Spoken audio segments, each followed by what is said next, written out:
she was traversing the darkest valley of her life. She had just lost her father and realized with a sickening shock that the home where she grew up, where her mother's faint scent of antiseptic still seemed to linger upon every wall, no longer belonged to her.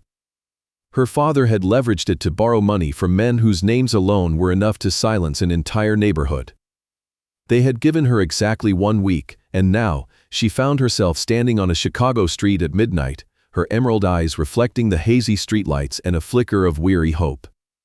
Over her shoulder, she carried only a single backpack containing her mother's worn, brown leather notebook and a small medical kit, the only 2 treasures she had left alongside a few old clothes from a life that was shattering into pieces. Clara Hayes spent endless days knocking on the doors of hospitals large and small throughout Chicago, but every effort ended in despair as she was repeatedly rejected simply for lacking a letter of recommendation from her former workplace.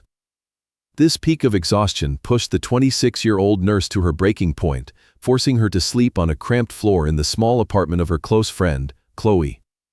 Clara told herself she would not burden her friend for long, but each door slammed in her face eroded the last of her strength. On a night when the wind was sharp enough to cut through skin, as her aimless steps led her deep into a chillingly dark alley in the South Side, a strange sound suddenly pierced the silent night. It was a faint, intermittent groan, filled with agony. Her professional instinct and the compassion nurtured by her late mother immediately rose up, overriding any fear of the dangerous underworld hidden in the shadows. Clara rushed forward and was horrified to discover a young girl, barely 19 years old, curled up and trembling, her body fading and covered in bruised wounds. Under the dim, flickering light cast from a distant street lamp, the girl looked up at Clara with ash-gray eyes overflowing with a plea for help. At that exact moment, Clara's gaze caught a silver necklace shimmering on the girl's slender neck, where a finely crafted letter V pendant shone in the darkness. The young nurse had no way of knowing that the moment she knelt down and reached out to save the fragile life of Mia Vance was the moment the gears of destiny began to turn, pulling her into the heart of a notorious empire built on blood and tears. Overcoming her ultimate fear of the bloody underworld she had heard so much about, Clara decided to gamble her own safety, using her final $83 to rent a dilapidated motel room at the end of the street to hide the young girl. In that cramped and damp space, she carefully opened her mother's heirloom medical box, pouring all her focus and professional skill into disinfecting and bandaging every bruised wound on Mia's failing body. The next morning, when Mia woke and tremblingly recited a phone number, Clara made the call, and only minutes later, the entire Vance gang arrived in jet black cars to surround the area. They took them both to a magnificent penthouse on the highest floor of the city, marking the first breathless encounter between Clara and Julian Vance. The 38-year-old man, known as the most notorious kingpin in Chicago, stood tall in the center of the room, his gray eyes cold as a storm as they brushed over her before landing on an envelope containing $10,000 in cash as a reward. Facing the cruelty and suffocating pressure from the ruler of the underworld, Clara did not tremble or flinch. She cared nothing for the enormous sum of money that could have redeemed her tragic life, instead looking the most dangerous enemy in the city directly in the eye. With the firm voice of a medical professional, Clara stood her ground, flatly refusing the reward money and loudly demanding that he immediately take his sister for an emergency CT scan. She sharply pointed out abnormal vital signs, warning of an irregular heartbeat and serious internal injuries that directly threatened Mia's life, causing the cruel gaze of the Mafia boss to falter in astonishment for the first time before such a petite woman. Deeply impressed by the resilient courage and medical intuition of the small nurse before him, Julian Vance ordered his subordinates to arrange a room right next to his sister's so Clara could stay as her private caregiver. Clara officially entered the magnificent, lavish penthouse, which felt stifling and completely devoid of family warmth, more like an expensive hotel than a home. In this giant glass cage atop the city, she established a strict medical care protocol, checking wounds every morning, monitoring the pulse, and meticulously recording Mia's condition in her mother's notebook. She remained devotedly by the bedside, becoming the steady anchor that helped the young girl through the terrors and nightmares that tore through the silent nights. Then, on a quiet afternoon while Mia was sound asleep, Clara accidentally discovered the corner of a hand-drawn comic book hidden deep beneath the pillows while tidying the bed. She gently turned the pages and fell silent as she realized these were not merely ordinary drawings for entertainment. Throughout the pages was the image of an older brother growing more mature but always remaining solitary, while the silhouette of the younger sister grew smaller and smaller, as if the girl knew she did not have much time left to grow up. The final page was only a pencil sketch of a man standing alone looking out a window, accompanied by a shaky note telling her brother to remember to open the door to let the sunlight in if one day she was no longer in this world. It was, in truth, a tear-stained suicide note from a girl not yet 20 who was already conscious that a fatal heart disease could take her life at any moment. Tears streamed down her face as Clara collapsed onto the cold floor, clutching the notebook and making a decision that would completely change the trajectory of her life. She chose to stay in this dangerous lion's den not because she craved a generous salary, but because of a burning desire to fight on behalf of that poor young girl, so that Mia would never have to wake up in lonely darkness ever again. The fact that Clara stayed awake every night to soothe Mia's horrific nightmares led to unexpected late-night meetings on the windswept balcony with Julian Vance. Amidst the stillness of Chicago as night fell, the cruel and cold facade of the notorious boss slowly fell away, giving way to the deepest secrets he had never told anyone. Leaning against the glass railing, Julian pensively confessed his dream of becoming a talented architect that had been permanently buried at the age of 21, when he was forced to set aside all personal ambitions to shoulder the dark power of his family. In response to this rare sincerity, Clara also gently shared her dream of opening a free clinic in a poor slum, longing to inherit and continue the noble, unfinished legacy of her late mother. A fragile but profound empathy began to bloom between two scarred souls, transcending the boundaries of their status and the dangerous underworld surrounding them. In the biting cold of the night wind, Julian delicately noticed the nurse's slender shoulders trembling slightly, though her pride kept her from retreating inside. His silent concern was marked by an expensive black cashmere coat that the Mafia boss quietly placed in front of Clara's door the following night, a clumsy but sincere way to provide warmth to the only woman who dared to bring light into his barren life. One afternoon, as Clara was taking Mia to the hospital for a routine checkup, the ghost of her ruthless past came knocking, shattering the fragile peace she had just found. As soon as she stepped out of the car, a mysterious man in a leather jacket was waiting across the street, wearing the familiar smirk of those who had once collected her family's debts. He casually approached, whispering chilling threats into Clara's ear that surrendering the house was not enough to erase her late father's massive debt, and that she had to find a way to settle it herself. The haunting obsession and deep wounds from her unfortunate past tore at her heart, awakening the jagged pride that Clara had worn since the age of 16 to survive. Terrified that Julian's gaze would change if he knew she was just a pathetic, debt-ridden girl, Clara gritted her teeth and decided to hide everything from the Mafia boss. In a swirl of despair, she hid in the bathroom, locking the door and turning the water on high to hide her trembling voice as she called her friend Chloe to beg for a loan to carry the invisible debt weighing on her shoulders. However, the young nurse did not realize that in this luxurious glass kingdom, not a single small detail could escape the ruler's notice. With the keen eye of a boss who always lived in a state of vigilance, Julian quickly recognized Clara's hidden panic through the smallest signs. He silently observed the dark circles deepening under her eyes from lack of sleep and the involuntary trembling of her fingertips when she made coffee every morning, realizing that this resilient woman was single-handedly carrying a terror. In less than 24 hours after noticing Clara's unusual behavior, Julian Vance had quietly ordered an investigation and quickly grasped the entire truth about her father's debt and her desperate attempt to borrow $300 from her friend Chloe. He immediately called her into his office, which was filled with the afternoon sun shining through large glass windows, where the atmosphere was thick with a pressured silence. Julian questioned her in a low voice that was as heavy as a stone, unable to hide his anger at knowing she had intended to face such danger alone. In response to the Mafia boss' fury, Clara stubbornly stood tall, fiercely resisting with the prickly armor of pride she had worn since she was 16, loudly asserting that it was a personal matter and she did not want to be a burden to anyone. Looking into the fiery but wounded emerald eyes of the small nurse, Julian suddenly understood that her persistence was not arrogance but a shield she had created for survival so that no one could hurt her again. Without another word of reproach, He immediately used the absolute power of an underworld ruler, sending men to meet the debt-collecting gang directly and completely extinguishing the threat with a firm message that the debt had been paid in full by the old house, while forbidding anyone from ever approaching Clara again.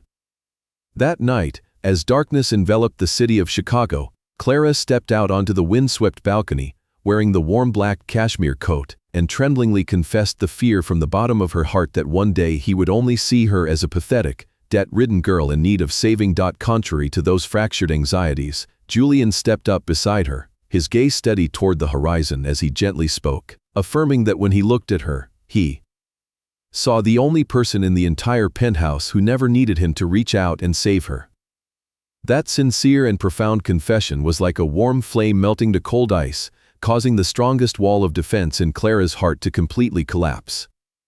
For the first time since the day her beloved mother passed away, Clara felt the fullness of true protection, having found a powerful man willing to set aside all prejudice to recognize and cherish her strong self and her painful scars. On an afternoon exactly 3 days after that conversation on the balcony, a horrific event suddenly occurred, tearing through the patchwork piece of the penthouse. As the armored convoy carrying Mia for her checkup moved through a deserted stretch near an industrial area in the south of the city, a deafening explosion rang out, followed by a rain of shattered glass spraying into the car. A rival gang led by Victor Romano had launched a frantic ambush to pin them down, a cruel move perfectly orchestrated thanks to a tip from the traitor Elias Trent hidden deep within their ranks. The acrid smell of gunpowder filled the air, making Mia panic as her weak heart beat wildly as if it might burst. Amidst the thin line between life and death, the instincts of an emergency nurse awoke. Clara held Mia's face, using a firm but warm voice to anchor the girl's mind from total panic. At the same time in the lead car, Marcus Thorne, Julian's most loyal right-hand man, rushed out into the crossfire to lead the counterattack. Through the rearview mirror, he spotted an assassin crawling along a brick wall, aiming a gun directly at the back door where Mia and Clara were sheltering. Without a second of hesitation or calling for backup, the 45-year-old man lunged forward, using his own body as a human shield to take 2 cruel bullets in his left shoulder and lower abdomen the moment the assassin pulled the trigger. The perpetrator was immediately taken down, but Marcus' large frame also collapsed onto the cold, blood-stained street. Hearing the desperate calls for Marcus, Clara told Mia to stay still and then, despite the danger, crawled out of the wrecked car. Her hands, usually familiar with life and death, were now soaked with warm blood as she tore open his shirt, using all her strength to press medical gauze onto the deep wound in his abdomen where life was pouring out. Her sharp voice, commanding the driver to floor it to the hospital, pierced through the sound of gunfire. During the 12-minute journey that felt like centuries, Clara maintained a steely calm, counting every passing second to prevent her mind from collapsing at the prospect of this loyal man dying under her hands. Marcus' surgery lasted for 3 tense hours, and finally, the doctors managed to save his life, although his left arm would be permanently weakened. Back at the magnificent penthouse, Julian received word from the security team while the convoy was still racing to the hospital. When Clara returned to his office after ensuring Mia was absolutely safe, a scene of devastation met her eyes, with a shattered glass table, countless fragments scattered across the floor like white snow, and an overturned chair. Julian stood tall amidst the wreckage, his right hand bleeding, his eyes dark, and his entire body radiating a fiery rage that Clara could feel from the doorway. In a terrifyingly low voice, the notorious boss called the name of the traitor Elias Trent and ordered his men to hunt him down to prepare for a bloody, all-out war. Without flinching before that immense fury, Clara bravely walked straight into the office, the glass shards crunching under her heels. She went directly to Julian, gently taking his bleeding hand, which had been cut by the sharp glass, and took a roll of medical gauze from her bag to carefully bandage it without asking permission. When Julian angrily pulled his hand back and growled in refusal, the nurse held on firmly, looking straight into eyes burning with hatred and using sharp reason to pull him back. Clara advised him to sit down and use a cool head instead of impulsive fists, for if he killed Elias in a rage now, Victor Romano would still be out there, Mia would still be a target, and the sacrifice of Marcus, a father with a wife and young children waiting at home, would be utterly meaningless. Listening to the steadfast words of the small woman, the storm of rage in Julian's gray eyes gradually calmed. Not because he was no longer angry, but because he knew she was absolutely right. He obediently sat down to let those soft but steady hands wrap circles of white gauze around his bleeding fist, and in that silent moment amidst the wreckage, Julian realized with a shock that Clara was the only person in the world capable of taming the demon inside him. It was not because she possessed power or lethal weapons, but because when she stood before him with healing hands and a fearless gaze, the ruler of the underworld suddenly longed to escape the mask of a cruel monster the world had always assigned to him. On the night after that horrific day filled with the smell of blood and gunpowder, when the space of the magnificent penthouse finally fell silent and Mia had drifted into a deep sleep no longer haunted by fractured nightmares, Julian Vance quietly approached the window and asked Clara to come with him. Moving past the familiar cold floors, the elevator slid smoothly to the highest level of the building, and when the metal doors opened, a breathtaking scene made the young nurse almost stop breathing.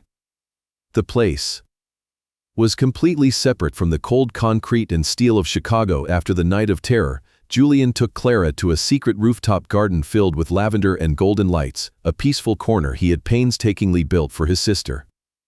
The fragrant lavender pots released a gentle scent that mingled with rows of pure white roses lining a small wooden path, all bathed in the warm glow of hanging golden lights like thousands of small embers warming the freezing night. That walking through that dreamlike space, all defenses and invisible barriers of status and the dangerous underworld seemed to vanish into thin air.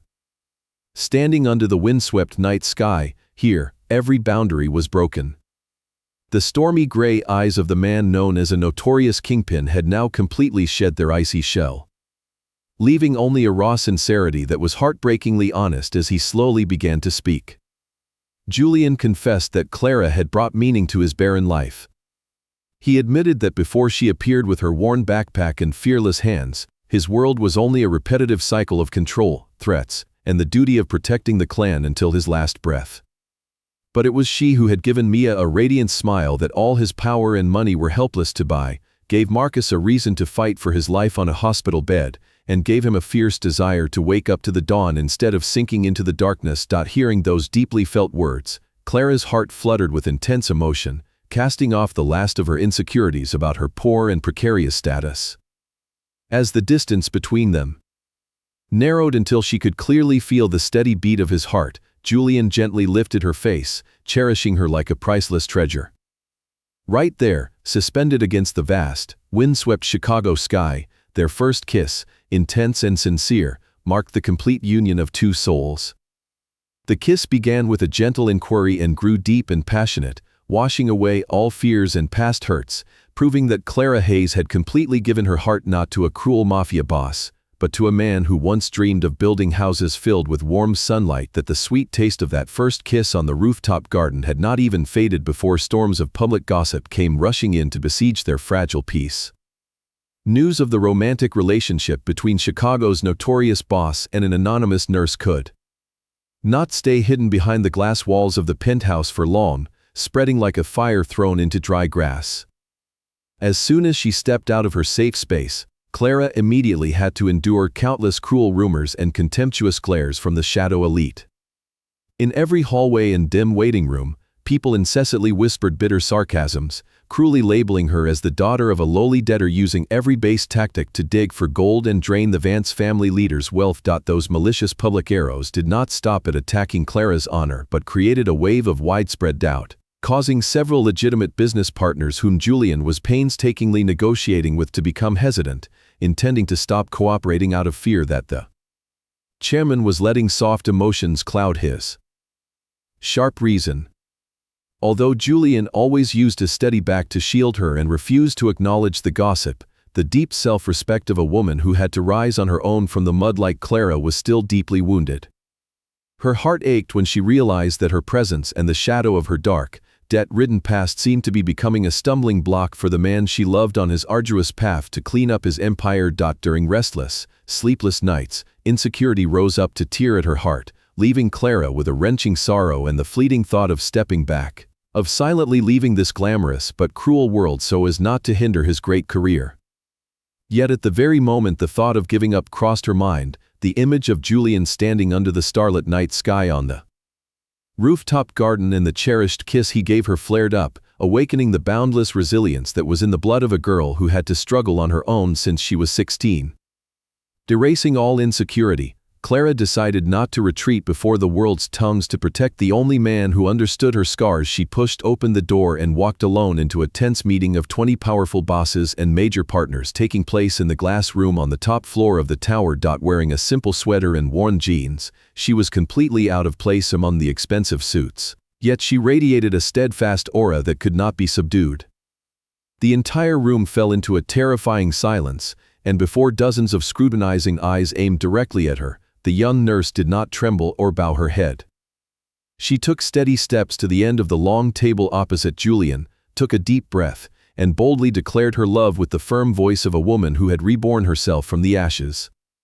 She frankly faced the gossip about her background, but strongly and clearly affirmed that she chose to stay by Julian's side because of the man he truly was, with a heart longing to build good things, and not at all because of the supreme power or the bloody Mafia title that the underworld still praised. That proud and fiery vow rang out in the air, carrying the power of a storm that swept away every cheap look. A brave act that crushed all prejudice and completely silenced all the filthy rumors. From the underworld, Clara turned and walked out of the meeting room with her head held high, leaving behind the silent shock of 20 powerful men and a proud smile shining in the gray eyes of Chicago's most notorious boss, permanently marking the moment she stopped running and proudly chose an unshakable position beside the man she loved. Clara's extraordinary courage in that meeting room not only crushed the base rumors but also etched an invisible promise into Julian's mind about never letting his hands be stained with useless blood again. Completely setting aside the slaughterous instinct of a beast that had been provoked, the leader of the Vance family began to show the sharp strategy and vision of a truly intellectual boss. He quietly had the traitor Elias Trent captured, bringing him down to a windowless basement to face the consequences of years of pent-up jealousy. Instead of putting a bullet in the traitor's head as was the familiar way of the underworld, Julian issued a cold ultimatum, forcing this 34-year-old man to cover for his sins by becoming a double agent to save his life. For 3 long weeks following, under Julian's perfect manipulation, Elias continuously fed deadly false information to deceive Victor Romano, leading the rival boss into a series of traps and disastrously wrong decisions. While psychologically manipulating the enemy, Julian used all his eyes and ears to gather full evidence of Victor's heinous crimes, from money laundering to the shadiest transactions, and then through an intermediary lawyer, he anonymously handed that fatal dossier to the Federal Bureau of Investigation. On a quiet weekend night, the net finally closed in as a fleet of police cars swarmed to arrest Victor Romano and his entire faction. The law had replaced black gun barrels to clear away the most ruthless enemy, and as the 38-year-old boss stood on the windswept balcony watching the flashing blue and red lights parade through the streets below, he breathed a sigh of relief, experiencing for the first time a serenity he had never known in 17 years of shouldering a bloody empire. That rare serenity after the greatest enemy fell to the law did not last long before the fateful day carrying ultimate terror arrived. As Mia officially entered a heart surgery with an extremely high risk. On the cold gurney rolling down the hospital hallway, the 19-year-old girl bravely smiled, tightly holding her brother's and Clara's hands before the operating room doors coldly closed. From that moment on, the atmosphere in the waiting area immediately became heavy and suffocating, as if frozen for many long, grueling hours. Julian sat motionless on an inanimate chair, his hands clasped so tightly that his knuckles were white, his soulless gaze fixed on the space ahead like stone. Clara could only sit quietly beside him, gently placing her small hand over his cold one to transmit invisible comfort. 4 hours passed like 4 grueling centuries of mental torture until the glass doors finally opened and the doctor removed his surgical mask to announce the surgery was a success.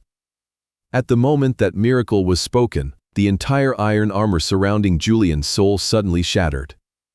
The 38-year-old man known as the Supreme Leader, who always kept a cold, expressionless head even when facing the barrel of death's gun, now bowed his head onto Clara's shoulder and sobbed like a child who had just been relieved of the greatest burden of a lifetime. Hot tears soaked her slender shoulder, carrying with them a sense of total liberation, washing away all the pain suppressed through so many years of protecting the only relative he had left on this earth. Only 1 week after the fateful surgery that had cost so many tears, Mia recovered in a miraculous way that far exceeded even the most optimistic predictions of her doctors. In a hospital room filled with sweet morning light, the 19-year-old girl called her brother and Clara to her bedside, smiling gently as she handed Julian the unfinished comic book once hidden under her pillow. That keepsake was no longer a suicide note stained with gloom and separation. It had been meticulously drawn with a completely new ending filled with brilliant sunlight, where the older brother no longer stood alone looking out the window but had the silhouette of a gentle woman just like Clara standing close by, with his sister smiling brightly behind them. Holding his sister's profound thank you in the form of a drawing, Julian was overwhelmed with a sense of warmth he had never known, realizing that the darkness haunting his family for so long had finally given way to the most radiant dawn. A few weeks later, when Mia was fully healthy and had returned home, at an intimate dinner filled with rare laughter inside the lavish penthouse, Julian suddenly stood up and boldly declared a shocking decision that shifted the entire history of the Chicago underworld. Before the astonished but proud eyes of Clara and his sister, the notorious Mafia boss officially authorized his brother-in-arms, Marcus Thorne, who still bore the wound from taking a bullet for the family, to gradually take over and purge the entire organization. Julian steadfastly outlined a detailed plan to clean up all dark money sources, restructure illegal activities, and vowed to use the rest of his life to gradually transition the bloody empire his father left behind onto a completely legal business path. Months after that historic decision that shook the underworld, a simple yet radiant wedding took place right in the rooftop garden, filled with the fragrance of lavender and the warm light of shimmering golden lamps. There was no frivolous luxury or hundreds of elite guests. The wedding was attended only by those most precious to them. As Clara walked down the small wooden path, she did not hold a colorful wedding bouquet but instead cherished and clutched to her chest her late mother's worn leather medical notebook, a way to bring her to witness the happiest moment of her life. Standing before the woman who had brought light to his barren existence, Julian looked deep into her resilient emerald eyes and spoke the most sincere vow, promising to use the rest of his life to walk into the light, completely shedding the dark shadows of the past. That vow did not stop with a kiss on the windswept rooftop. It was realized months later when Clara officially cut the ribbon to inaugurate a free medical clinic in the very impoverished area of the South Side where she had once wandered in the depths of night, continuing her beloved mother's noble and humanitarian legacy. The scene closes with a brilliant Sunday afternoon of sunlight shining through the glass windows of the penthouse, where Mia is joyfully pressing her ear to Clara's increasingly round belly to eagerly listen to each heartbeat of the little life growing day by day, whispering a promise to teach the child to draw pictures filled with hope. Leaning against the doorframe, Julian folded his arms and smiled with complete fulfillment, feeling for the first time in 38 years a sense of absolute peace flowing through his veins as he watched those he loved most happy together. The story of Clara and Julian concludes, but its resonance lingers, leaving us with profound humanitarian lessons about the miraculous power of love and courage. It is a story about the daring to stay when everything around you screams to run away, about admitting that sometimes needing another person is not a weakness but extraordinary courage. A man who once destroyed everything has now learned how to build, and a girl who lost her home has found herself a true family. True love never waits for you to be perfect or to clear all your past debts. It comes in the darkest moment and uses sincerity to heal all the deepest wounds. I do not know what emotions this story has brought to you or if it reminds you of any moments in your own reality. Please share with us in the comments section because I always look forward to hearing the most sincere feelings from the depths of your hearts. If today's story touched your emotions, please click the like button and share this video with those you think might also need their souls warmed. Do not forget to subscribe to our channel so you do not miss out on more fascinating videos with meaningful stories every day. I wish everyone watching this video good health and a daily life filled with joy and peace. Farewell, and I look forward to seeing you all in the next videos.